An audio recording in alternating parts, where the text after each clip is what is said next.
dieną, antrą dieną. Tvarkom tokius reikaliukus kieme, išleidinėjom iš baseino vandenį.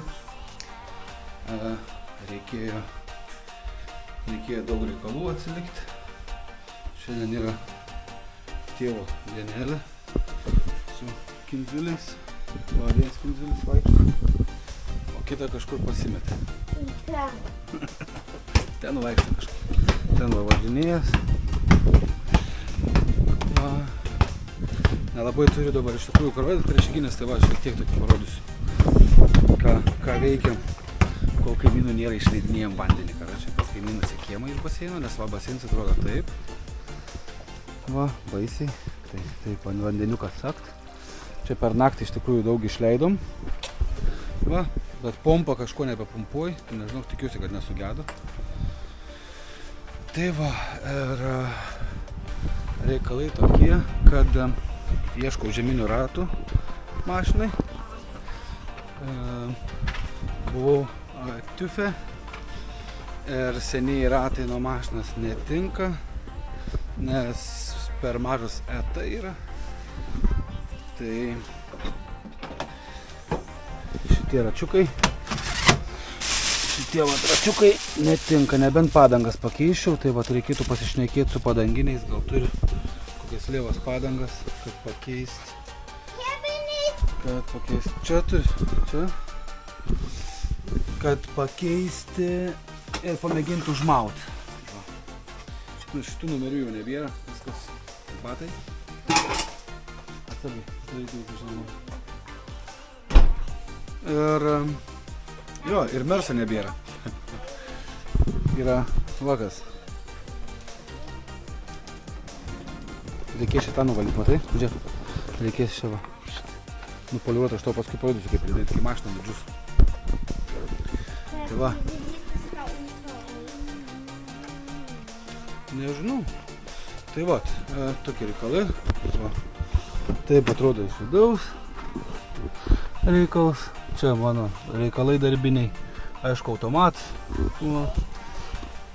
Beat audio aparatūra. Nu ir pasižiūrim, kas po kapotu.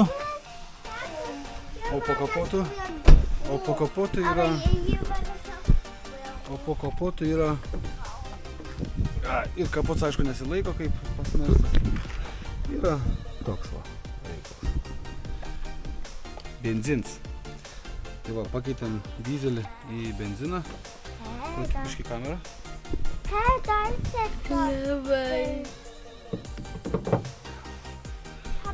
Va, pakeitėm dizelį į benziną. Važiuoju smagiai, iš tikrųjų, tikėjus biškį blogiau, bet yra geriau ką. Taip. Žiūrim, kada tepalai keisti. Jo, Liepos 29.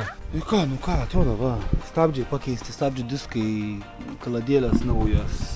Ir aišku, dydis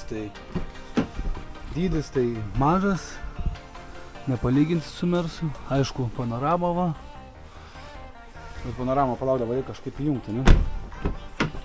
Reikia įjungti degimą, bet nerand rakčiukų mašinai. Reikia sėsti vidų.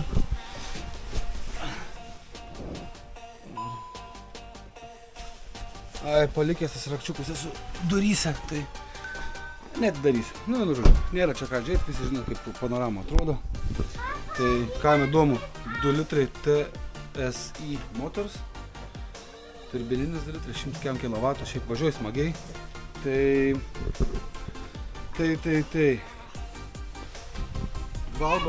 Nevalgo labai daug. Aišku faktas, kad ir biškį pasmaugiau. Tai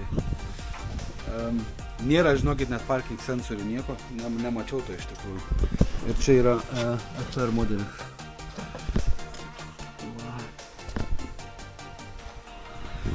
Tai va, tokios naujienos. Reikia kažkaip tą baseiną pabaigti sutvarkyti per visas išeiginės.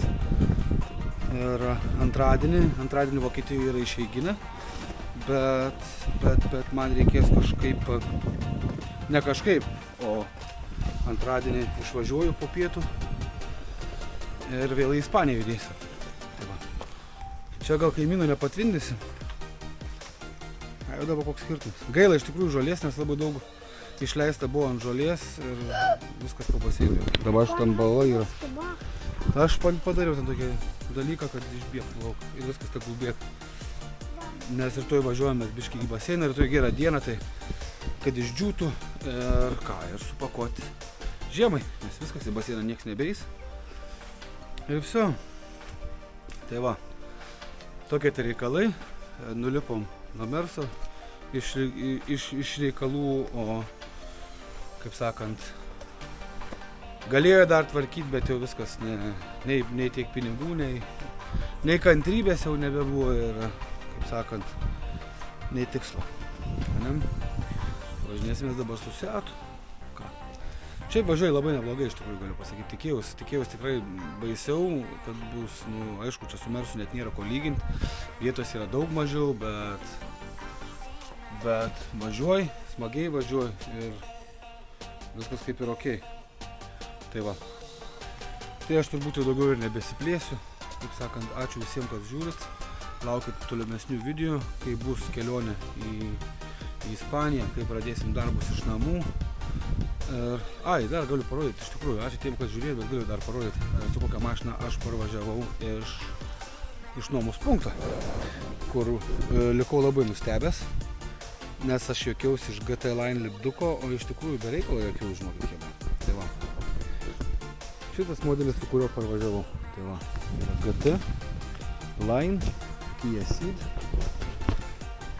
Šiaip labai nebloga. Rakčiuką turi kišenį, labai gerai galiu parodyti vidų. Iš ko juokiaus, tai čia visur yra ledai, o numerio apšvietimas ne. Tai va. Priejau su rakčiuku iš karto atsidaro. Nu va, tokia va, smagi mašinėlė, taip sakant. GT Line visur, muzika irgi pusę velnio groja. Juodos lubos, liukas, aišku. Va, ir, nu ką, čia visur blizgantis ir, kaip sakant, visi bajeriukai. Paspaudus sport pasikeičia ekrans, nu, vienu žodžiu. Čia telefono yra kraut padas, o čia, tarp kitko va ir pas mus mašinė. Nu va, užrakinom. Tarp kitko ir pas mus mašinė yra tas reikalas. Žiūriu, yra sensorius įdėts, bet nėra distroniko. Įdomiai. Va, čia pas mus va irgi, čia įsideda telefonas. Čia padedi ir pradeda jį krauti. Oi, plemba, palitūs jų. Nesuprantu, iš tikrųjų vieną dalyko, aišku, Seats, bet nesuprantu vieną dalyko, kodėl, pavyzdžiui, yra sensorius. Čia va. Bet nėra automatinių valytuvų ir nėra distroniko. Autopilotas yra, bet čia autopilotas kaip ir viskas okei. Bet sakau, nėra nei parking sensorių, nei kameros, nieko. Viską galima žiūrėti, viskas yra paruošta, tik reikia susidėti. Nu ir viskas, dabar jau tikrai baigiu video. Ačiū visiems tiem, kas žiūrėjot. Laukit mano video, kada išeis kelionės į Ispaniją. Kelionės į darbą, pasiėmimas fūros nes šiandien kolega mano turi pakrauti priekabą, paliks ten fūrą, staigiai susitvarkysim viską per gaziuką ir link Ispanijos. Tai va, vėl smūgiuosim Ispaniją, Vokietija greičiausiai ir žiūrėsim, kas bus. Gal kažkas išlys naujesnio, įdomesnio, bet jei ne, tai tada mąstysiu kažkokią temą, kad turėti video, kad galėčiau kelti kiekvieną dieną, kad turėtumėt ką žiūrėti tiem, kurie žiūrit ir naujiem atėjusiam, kad būtų ką žiūrėti. Tai ačiū visiems ir iki.